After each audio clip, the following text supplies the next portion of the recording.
Hello, and welcome everybody to another episode of Pod Strickland. I'm your host, Schwinny Poo, and this is episode 240. We are finally doing a video pod. First time, won't be the last time, may just be forever from now on. I am joined on what I guess ended up being like a rather glorious night. I don't know, glorious night, but some very crazy things that happened in this game. The Knicks win 134-131, already their second overtime game of the season. I think we should maybe call this the Jalen Brunson Big Balls game. He was awesome. I am joined, as always, by my co-host, Prez, that is at Presidente on Twitter. Prez, how are you doing? I'm all right. I was joking with one of my boys. I'm not used to the Knicks getting wins they shouldn't. That's just like a foreign concept to me. Yes, I totally agree. I'm just gonna say this right now. I don't really understand how people are like this offended by the idea. All I said is this: if he can pull Obi when he has a poor game, he should be able to adjust when he's giving you more than Randall did on a night like tonight. How is anybody watching this game and telling me Julius Randle was awesome tonight? This is not like, and this is not me being like, kid, this is not a trade Julius right now. No, this is not that. This is just Julius did not have a good game tonight. That's okay. Obi played 13 minutes. He had 9 points. He had 3 rebounds. He had 2 assists. Okay. Randall played God knows how many minutes. I don't know, 6,000 bajillion minutes. Actually, what? Obi played 13? Okay, so that means Randall played 35 plus 5. He played 40 minutes tonight. Okay, because we know, it's very well documented in the American Constitution that Obi Toppin and Julius Randle cannot play minutes together. Although I guess the Constitution doesn't mean what it used to, huh, Prez? All right, let's not go down that path. But look, okay, Randall, this is Randall tonight. Okay, just 7 of 19, 17 points, 6 rebounds, 2 assists, 2 steals. Like, I don't know. I'm sorry. Like, I watched this entire game. I didn't think Julius was like not trying. I didn't think he was mailing it in. I didn't think he was bad in the sense of like this was not last year's version of Julius, which made you just like hate everything about his performance. He just didn't have a particularly great game. And not just that. Obi was playing fine when he took him out in the fourth quarter. I'm not crying about him pulling it quickly. Right? I'm not mad about him pulling Rose or Hartenstein or anything. All I'm saying is this one thing. Would the game have inexorably changed if he had been like, you know what, let's see what Obi does for a couple more minutes here with the starters in this fourth quarter. Okay? Like they had pushed the lead out to 4 or 6 or something when I think he took Obi out again. What was the worst thing that's happened? What were they going to do? Blow a lead, fall down by 5? Oh, wait, they did that. They did do that anyways. This is my point. It's okay to try this. And guess what? If you go down, if it's a tie game and you're like, can't do it, you can still put Julius back in. But like you are going, like we have evidence of this. We know this as a fact. If you play Julius 40 minutes, you ride him like this from the start of the season to the end of the season, just because in game 4, the bench has a poor stretch or something, you are going to burn him out. You're going to.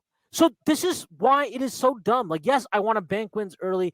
Yes, I'm trying my best. God knows I am trying my best to give Julius Randle the benefit of the doubt.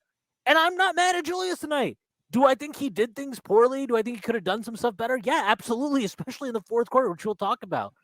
But I don't have a problem. Like that, my problem isn't with him. My problem is the coach being like, he's got to play 35 tonight in regulation. Why? Please, Lord, tell me why. And a lot of it in like very long stretches. That's the other annoying thing. Like if you really have to do this, right? Like you're abiding by the NBA Constitution, which obviously says you have to play Julius 35 plus minutes. Like these guys, they're not just walking the ball up anymore. There's a lot of running. Like one of the things we like is that Julius is moving a lot more, like even more now than ever. You need to like give guys a breather. So there's like levels to it. And I know we've been praising Tibbs and he has been mixing it up a little bit more and doing some cool stuff. But I don't even like this isn't like a right. Like this is like the only thing I'm upset about Tibbs is exactly what you're talking about, these insane stretches. But like I'm happy the style of play is definitely like there's a concerted effort to play faster, right? I'm happy with that. I'm happy that he gave Quickly, like he's giving Quickly run with Brunson. He clearly will, and I actually didn't have a problem with him playing Quickly today because Quickly was overpassing and he was trying to send him a message. Like, hey, look, like I'm happy you're trying to be this great, distributor, but like when you're at the rim, maybe take the shot. I don't know. Like just maybe try and take the layup. I don't have a problem with him doing that. I did not have any issue with him pulling Quickly tonight when he pulled him. That was fine. And you know what? He deserves credit for going to Cam. Not because Cam was particularly great, but in the sense of like, hey, I want to send Quickly a message or whatever it was, or this matchup. I think he maybe liked the matchup for Cam better. He went with Cam. I think he deserves. Also, shout out Cam because Cam was the only perimeter defender who wasn't doo-doo cheeks tonight. Like, yeah, I mean, we can. Yeah, go ahead. No, if this is another topic, so I don't want to. You can finish your whole spiel if you want before we get to that. No, I just don't understand. Like, is it like I'm not. I don't think this is like people are like, oh, be happy we won. I am happy we won. I'm thrilled we won. I'm absolutely. Can't you tell he's happy? This is just the way he talks. Yeah. Just don't tell me like don't be this offended by a very what I think is a pretty mundane statement of like, hey, yeah, I think maybe like this would have been a game where I think a lot of Knicks fans are really like, and I don't agree with them obviously, but like the way they view it is.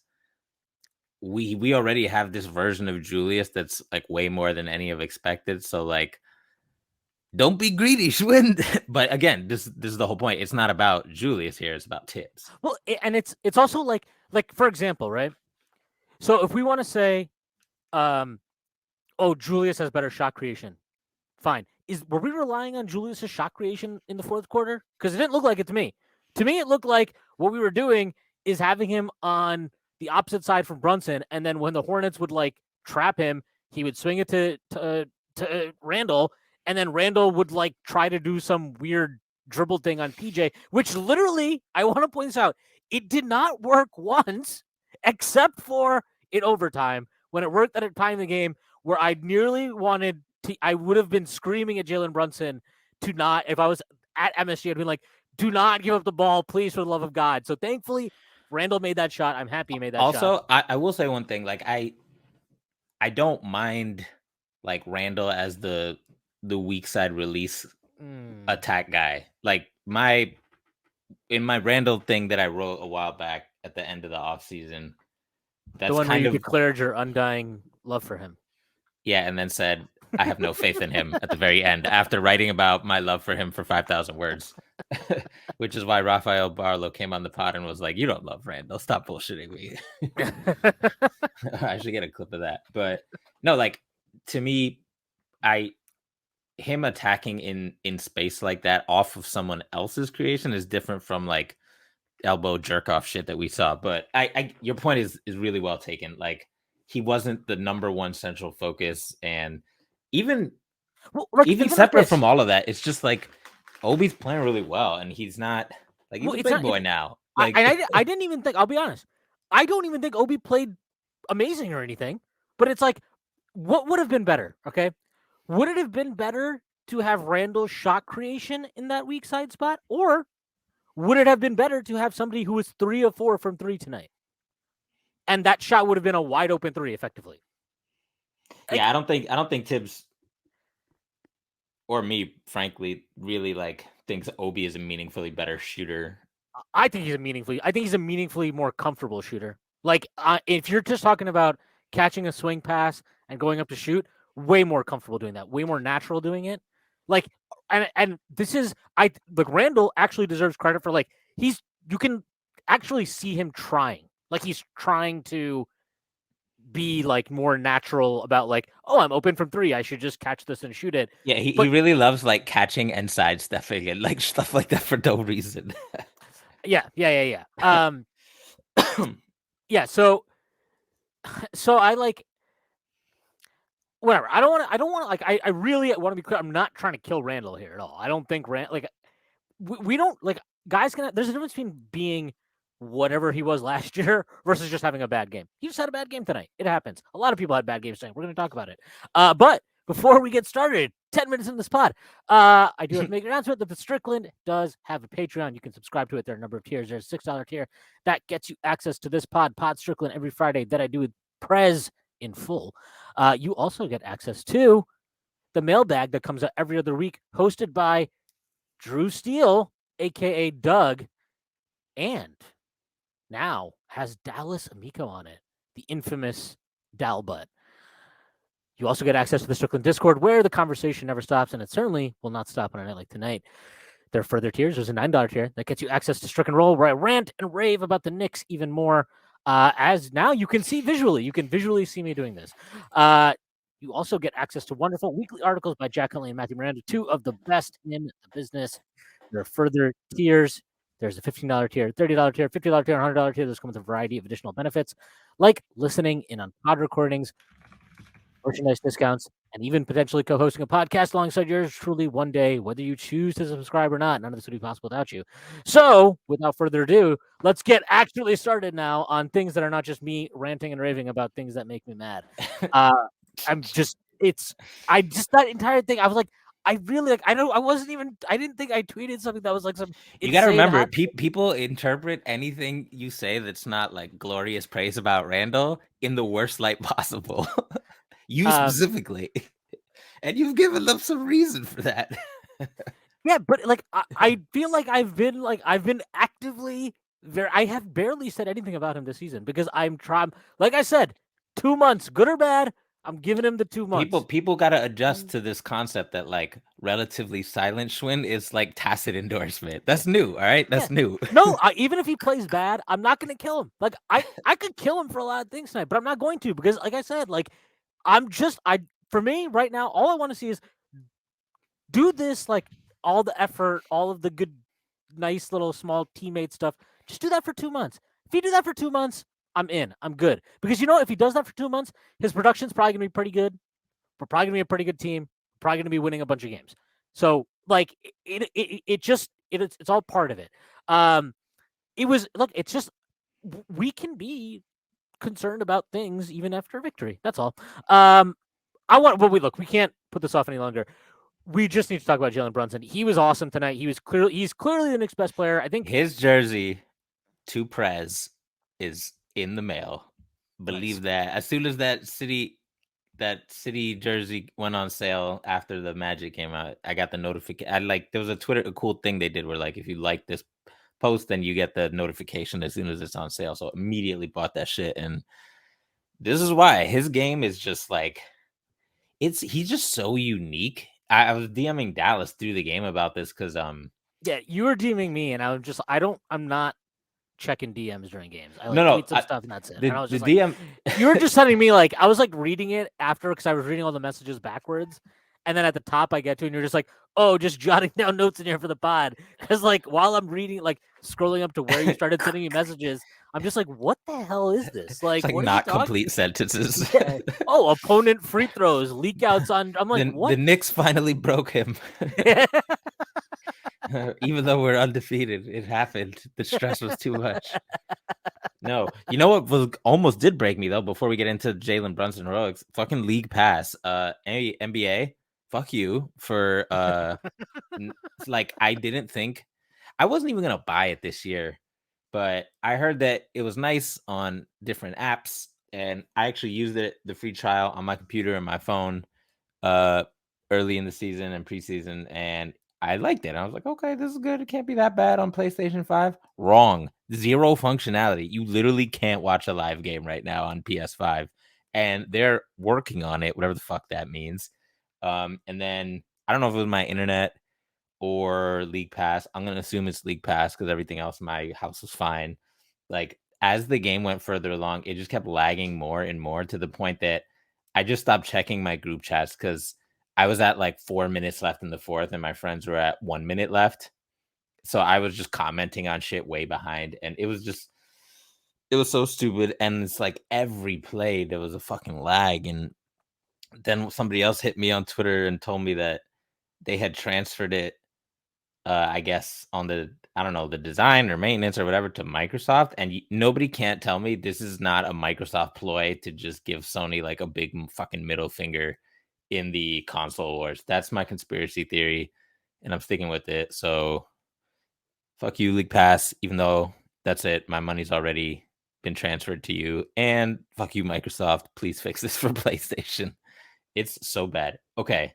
Jalen Brunson, like his touch is just unreal. His handle is unreal. I was DMing Dallas about like where does Brunson rank as a passer? Because like a lot of Knicks, he often he drives and misses guys. But I don't really fault him for that quite as much as the other guys like RJ and Julius, because even though he drives a lot, he doesn't really draw doubles in the paint. All the doubles he draws are way far out. And I feel like teams, for whatever reason, think they'll just live with one-on-one, and he's just going to torch people until they double. And we saw late in the game, like they finally did start doubling a little, and then he started passing a little bit more. So I think we're kind of sleeping on his passing, and the assist to turnover stuff. It's over 5 right now, his assist to turnover ratio, which is bonkers and probably a small sample size thing. But like beyond that, I don't even think we've seen the best of his passing, because right now teams are just like, oh, you sure? We'll fucking cover him with, Kelly Oubre or James Bouknight, or I don't know, whatever bum they throw on him. DSJ, who gave effort, but he's just too little for Jalen Brunson. But shout out DSJ. Looks he's like hooping. He's all those mid-range shots were really fucking annoying, but I respect it. Yeah, I'm not sure how like sustainable a lot of this stuff is. I feel like I don't know. I thought even at the end of the game, once like the Knicks decided like, oh, let's lock in on defense, you could kind of see some of the flaws there. But you know what? He's solid backup level right now, which is like huge, because he was about to be in China. Yeah, I'm happy for him. He had 11 assists to 1 turnover today.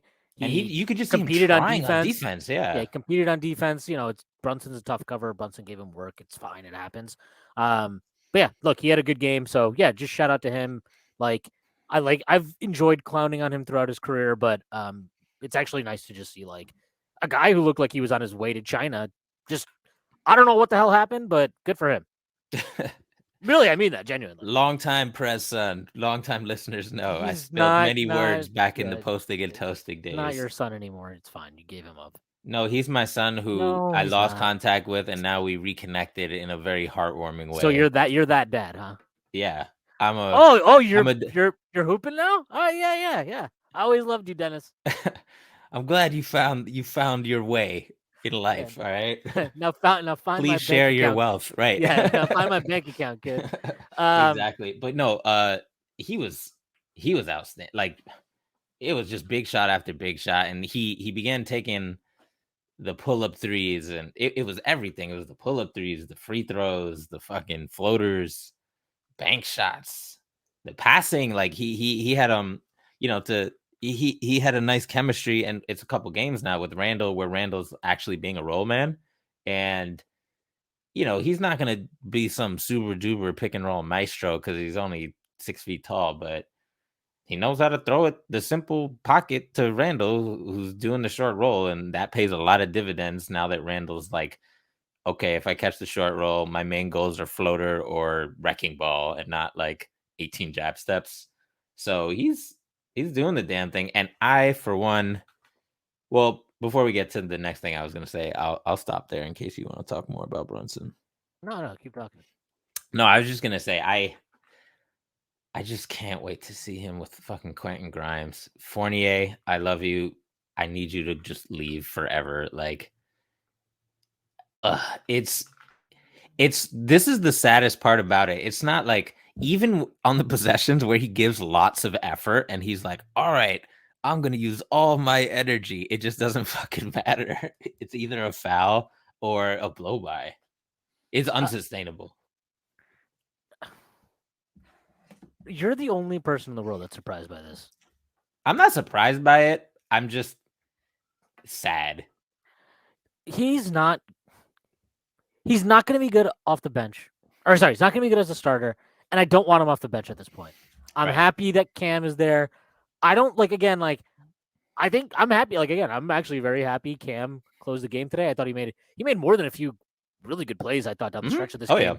Yeah. He had that one in transition. I wouldn't say it saved us the game, but it felt like a pretty big moment. And the Ubre block. Yeah, it was a strip. He's Yeah, whatever it just was. the only player right now, and this is what I was gonna get to before. He's the only player right now who like is not like Brunson will stay in front of his man, but you can also Brunson's screen defense is the funniest thing in the world because his strategy is not like, oh, get skinny and slither around. It's just It's to be like strong. it's take the hit and just recover as fast as possible. And some of the hits he takes like hurt me through the screen. I'm like, because he's not his technique for like he's not minimizing the contact or the force. He's just like, no, I'm gonna eat it and just fucking turn on the jets.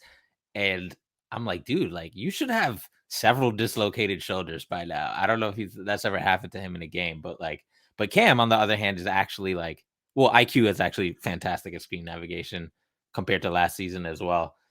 But the difference is Cam is enormous, right? So like he can get back in front and he can in one-on-one, he can keep guys in front, or even if Ubre was ahead of him and he was like, guess what? Go gadget arm deflection right off your fucking knee. And nobody else can do that right now. Like RJ Fournier is obviously just like a corpse on defense. RJ is I'm now firmly convinced that like he needs to lose weight. This is not sustainable. Like I know it's his strength is to his advantage on defense, but like you can't be getting blown by this constantly by like a wide variety of wings, both old, young, big, small. Gordon Hayward, I'm sure he's had lots of time to rehab and he's always been athletic when he's healthy, but like some of this one-on-one point of attack defense from RJ Barrett is fucking despicable. Like it just looks like he has lead weights, and then it's the same on screen defense. Like So this is this. It was purely effort. It was purely effort because you at saw the end of the game, he did turn it in the up. fourth quarter he did it. So The screen defense is effort. He did this against Orlando too. He sucked for like the first half, and then in the second half, magically he's able to contest Franz Wagner, get over screens. Like he did this today. He did He did absolutely nothing for 3 quarters on defense. Was garbage, absolute garbage on defense. I would have pulled him sooner in that third quarter than Tibbs did. He was that bad. That the play he got pulled for was a joke. It was absolutely terrible. If you go and watch it, which one was that? I don't remember. I don't even know what the hell happened. Somebody put up a shot, but if you watch RJ on the play, he is guarding Hayward. Hayward kind of like goes over a screen. RJ like sees him. He like goes over but stops chasing, and then he's like, I don't know. He just kind of stands there. The shot goes up. And Hayward happens to be cutting baseline at that point, and the ball just ends up with him. And he's like, okay, cool, and just lays it in. And, like, immediately he got pulled for that. And it was terrible. The play right before that was maybe even worse. He goes over screen, gets hit by it.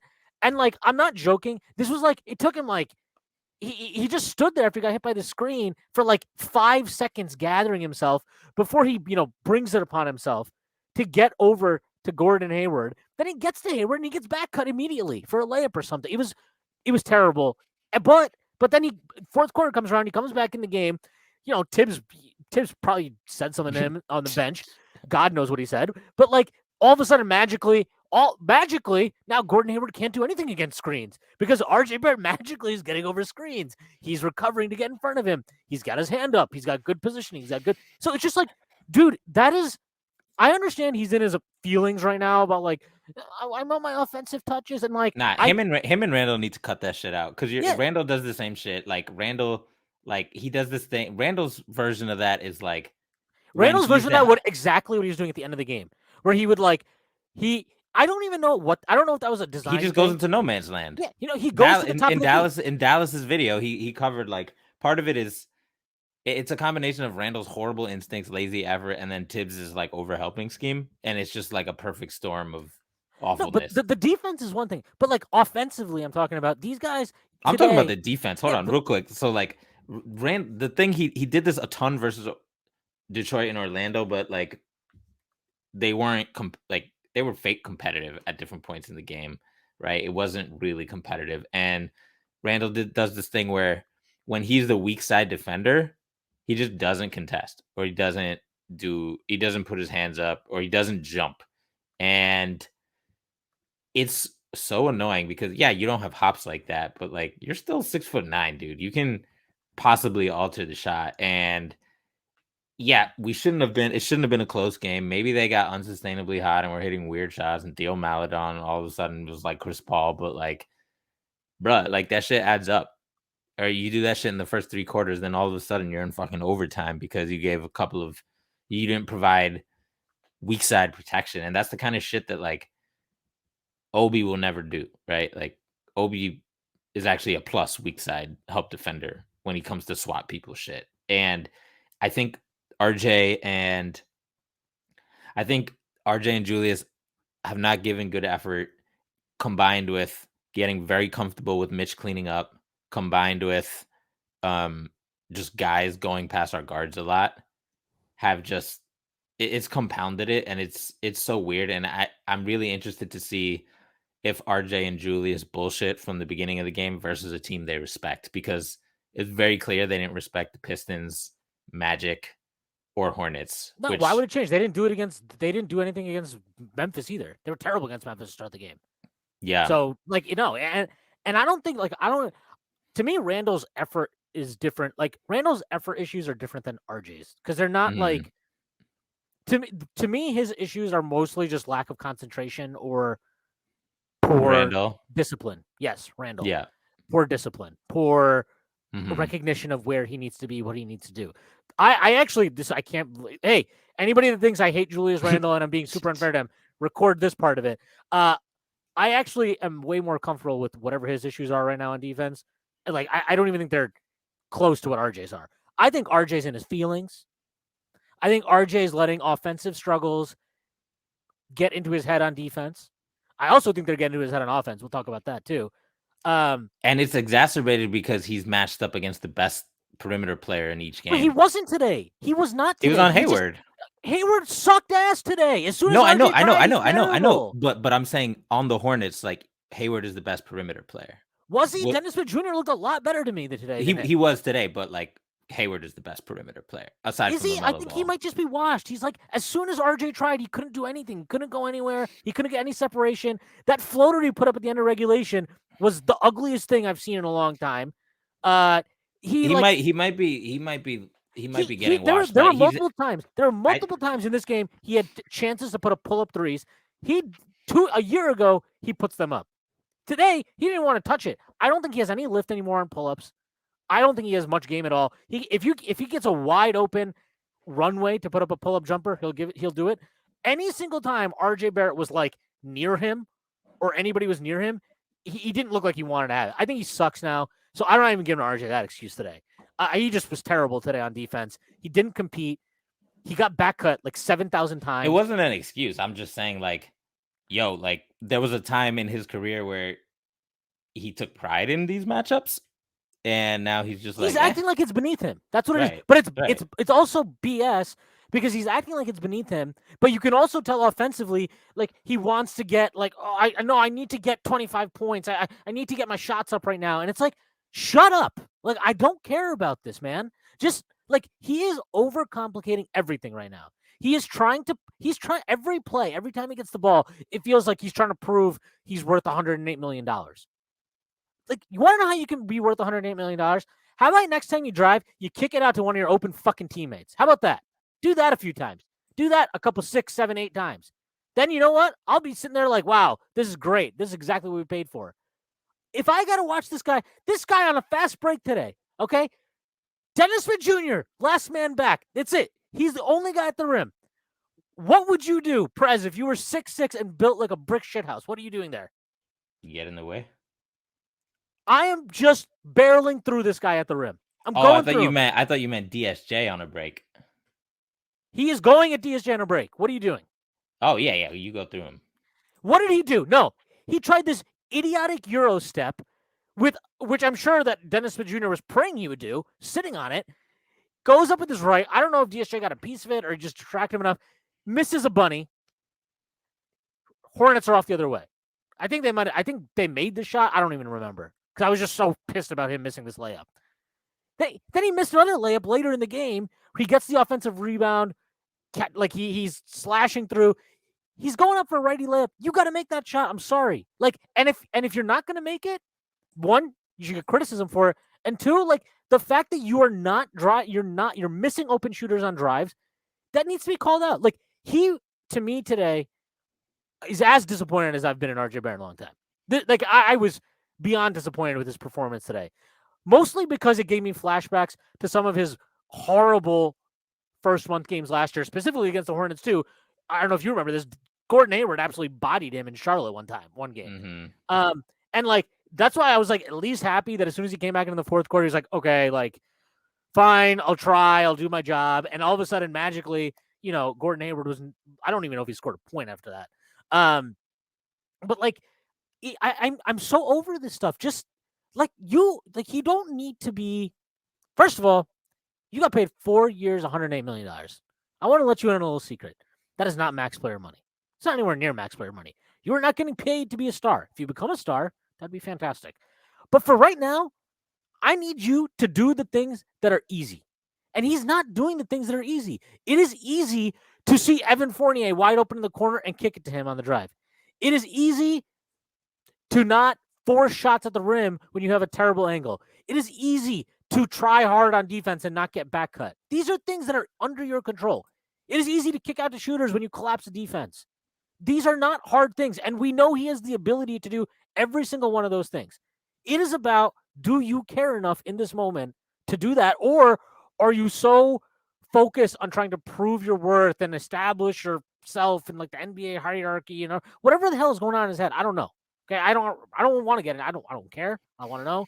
If he wants to give me money, I'll get in his bank account. That'd be fine. That's what makes it more weird to me is like on offense, like I agree with you that he needs to hit the shooters and he needs to make the bunnies, but I don't like for the most part, like yes, when he gets the ball, he could pass more, but I feel like he's playing in the flow of the offense. So it's not like he's playing in the flow, but he's not like so if Brunson collapses the defense and he swings it to RJ, or he gets help and he swings it to RJ is never taking that opportunity to increase the advantage and swing it to somebody else. And see, there's never like a cascading effect right now from him. For him, every time he gets the ball, he's getting a shot up. That's it. Like, how many assists did he have today? 1. He had 1 assist. He played 39 minutes. He put up 21 shots. He had 1 assist. That is garbage. And this is not a case of like, oh, well, he passed it a bunch of times and just guys missed a bunch of shots. No, that's not what happened today. He didn't pass. He decided not to pass today. That's it. Like, he had 4 assists, I think, in the last game. I don't know how. I would venture to guess right now for the season, he's played 4 games. He doesn't have double-digit assists. I would almost guarantee that. Almost positive about that. If he does, it's like barely over. He'll probably like 11 or 12. He has 9. Yeah, that's trash. I'm sorry. That is trash. Like, we have to call this stuff out. Like, not because, we don't have to, but it's like, it should be called out because that's pathetic. Like, that is pathetic. He's probably played the most minutes on the team, again. He should have more assists than that, especially with his usage. So, no, like, that is unacceptable. That is a terrible performance from him. Garbage. Yeah, he's shooting less, but his usage is still high. That's the thing. Like, his shots per 100 is still the same. It's because now he's just shooting. Like, we did this last year, right? We're like, oh, he's the third banana, and it's an adjustment. I'm over that now. Like, this is not like an adjustment. No, give me a break, okay? Like, I'm not asking him to like, be Ray Allen. Apparently, he thinks he's Ray Allen sometimes, but like, I'm not asking him to be Ray Allen here. Just, you're gigantic, okay? You can bully ball people. You have good passing touch and feel and vision, and he just has to commit to using it, and he's just not. He's just focused on like, oh, I got to score 20. Like, I just got to score 20. He's getting good shots. I'll give him that. There's no like the shot quality of what he's getting in large part is really good, which is why like people are like, oh, he's not making threes. I'm not worried about the 3 ball at all, especially because the free throw to me, like that looks definitely improved. When he went up there at the end of the game, Clyde was hilarious. I thought I was scared. Clyde, I was like, Clyde, you definitely jinxing it, bro. Don't fly too close to the sun. No, but Clyde was like, no, it's like, folks, you want a proven free throw shooter there, not an improving free throw shooter there. I was like, that line did sound good though. You can't front. No, it did sound good, but I was like, God damn, yo, he's just like, just just brutal here. But like, I actually had plenty of faith in him. I think his free throws look way better. Even like the fact he's missing threes right now, I'm not worried about because Yeah, I'm not worried about the I threes. think they look better. Like I think his form looks cleaner. I just think he's kind of like pressing a little bit, which is whatever. He'll get over that. I'm not worried about that. All I care about to me is what are you doing when you put the ball on the floor? Because like I'll put it like I think this is a weird way to look at it. I think Quickly is actually figuring he's having a similar The issue, but it's in the reverse. it's the reverse. But I can deal with that way easier because I know Quickly is geared as a scorer. He's just trying to he's like trying to be. He's talked about it, right? He mentioned this, I think, in his interview yesterday after practice. He said something about like he's trying to be, try to be more of a playmaker with that group. He doesn't want to just like try to score. Like I understand that. Right. He's the Yeah, point guard now. yeah, and I can like see the gears working in his head, and I can and like I said, I also understand why Thibodeau today was like, all right, you're done. Like enough. Like that's a layup. You got to put that up. And I was fine with that, like because that to me is like a good example of tough coaching where it's like you pulled him immediately after he made that mistake, and it was a good mistake to pull him for because it's like that decision, and it's like in real time for us. Obviously, when I'm sitting here watching the game on my couch, like rubbing my belly, it's quite easy to be like, oh, you got to put that up quickly. But like obviously, he's got to adjust. If whatever, it's more understandable, right? The RJ stuff to me is just not understandable at this point. Like it's like blatant. Where I'm like, I just can't get over this one. He had a turnover today. He had several horrendous Yeah. turnovers, and he almost had a Oh couple my more. god. Oh my god. Yeah. If that one was We had such like incredible, like if I like the way I also won't say the way I felt about a lot of the like shooting luck that the Hornets had. It like that karma came right back around in like 1 hour flat, and we just had so many turnovers that we did not deserve to get the ball back. And like the one where he flung the ball and Brunson happened to be there.